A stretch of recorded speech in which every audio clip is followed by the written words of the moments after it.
When Mario Kart 8 Deluxe Wave 4 was announced, I thought to myself, alright, here we go again with some more remade tracks and their respective remixes. The last thing I expected was a brand new track and an incredible one at that. I've never played Mario Kart Tour, and so when I heard there was going to be more city tracks, I wasn't really expecting much, but Singapore Speedway really got my attention with its beautiful scenery and dynamic gameplay. But what really stood out to me was the brand new Yoshi's Island. It's gorgeous in every sense of the word, from the visuals to the gameplay and especially the music. In today's video, let's break down what makes Yoshi's Island so special, and we'll focus specifically on the music.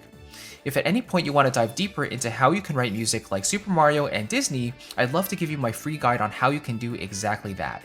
We'll break down specific melody writing techniques, chord progression ideas, and structural forms so you can understand exactly how this style works and how you can instantly apply it to your own music. Alright, without further ado, let's dive in. Before we nerd out over the music, let's quickly appreciate the chorus itself. First of all, the scenery is absolutely beautiful. The colors are bright and contrasting, there are leaves and petals flying around, and the chain chomps are bouncing with excitement. The Shy Guys walking around on stilts are also super cute, and the level features some incredible variety.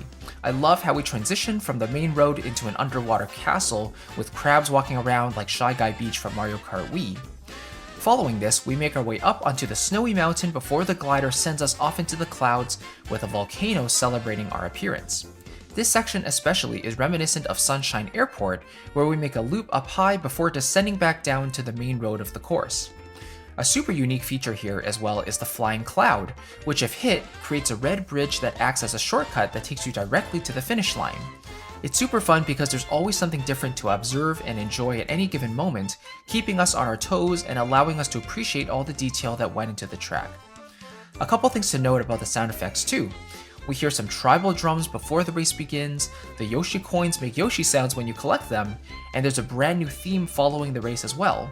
Super creative, and it really demonstrates the love that went into this recreation.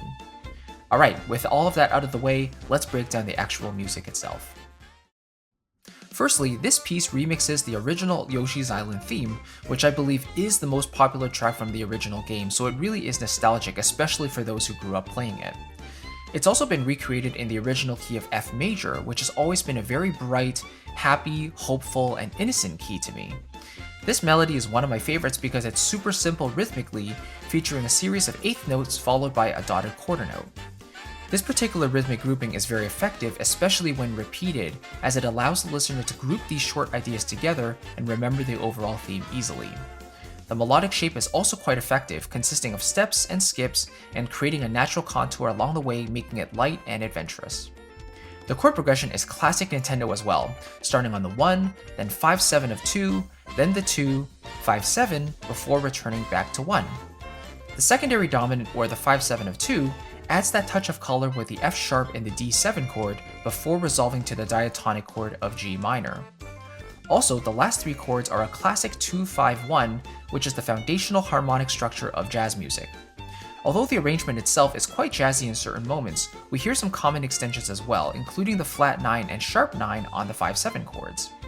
This is done quite tastefully so that the jazz elements aren't overwhelming, but simply done to add some spice to the poppy nature of the arrangement.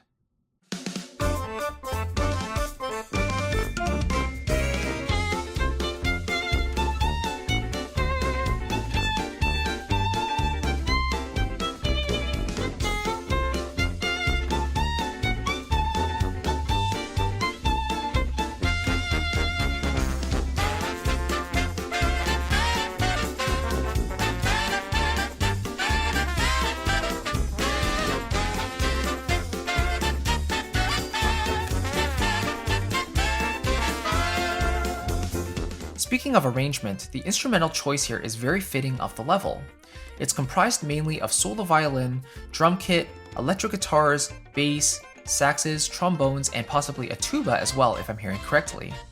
The drums naturally establish the main groove of the tune, with the guitars doing single strums panned to the left and slightly more activity on the right to fill in the stereo spectrum. The bass guitar lies below everything to establish the harmonic foundation and is also doubled with a tuba for extra fatness. Because the rhythmic elements are filled in with the drums, the low end with the bass and tuba, and the mids are being taken care of with the pan guitars, this leaves ample room in the high end for the violin melody to shine. It's bright and exciting, playing with a mixture of slurs and staccato articulations for that jumpy feeling.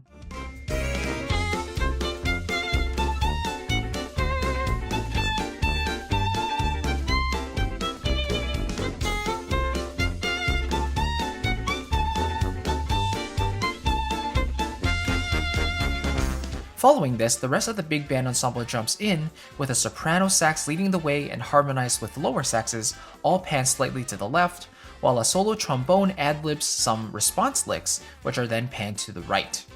It adds that touch of low mid register that balances out the high soprano sax beautifully, and when it's all played in context, it just sounds so cute, fun, and well balanced.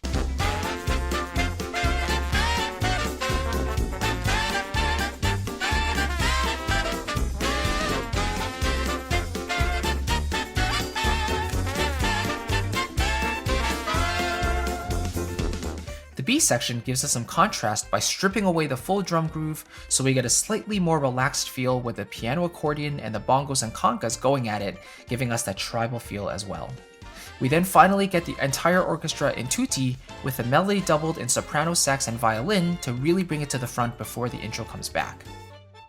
To quickly touch on the overall mix, the piece feels bright and energetic with just the right amount of high ends to give us that polish. Everything feels very natural, and the processing is very minimal, which is a great approach for acoustic instruments in general when you want them to come forth in a transparent way. The instruments themselves are all balanced perfectly with just the right amount of foreground, middle ground, and background, allowing us to simply enjoy and focus on the race itself without being distracted. With all this being said, let's watch a complete race in its entirety to see how the chords itself and the music blend together.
If you couldn't already tell, this is my definition of a great chorus and accompanying music. Although there are certainly many elements in the chorus, there's an underlying simplicity behind it that makes it very easy to understand and race on, and the music reflects this simplicity as well. It doesn't overcomplicate the arrangement and stays very faithful to the original track. I wouldn't be able to say the same about a track like Sky High Sunday, for example, because the chorus really is just a glorified loop, and the music is a tad too frantic and overcomplicated for my taste. But Yoshi's Island strips it back, takes a more adventurous and relaxed approach, and it pays off in spades. If this is a taste of things to come, I can't wait. In the meantime though, if you write music and you love music like this just like me, then I'd love to put my free composing guide in your hands. It's dedicated to breaking down the musical devices behind Mario and classic Disney music, and I think you'll find it very helpful when writing in this style. You can grab it right away using the first link in the description as my thank you for watching this analysis with me today. Thanks again and have a wonderful rest of your day. Take care.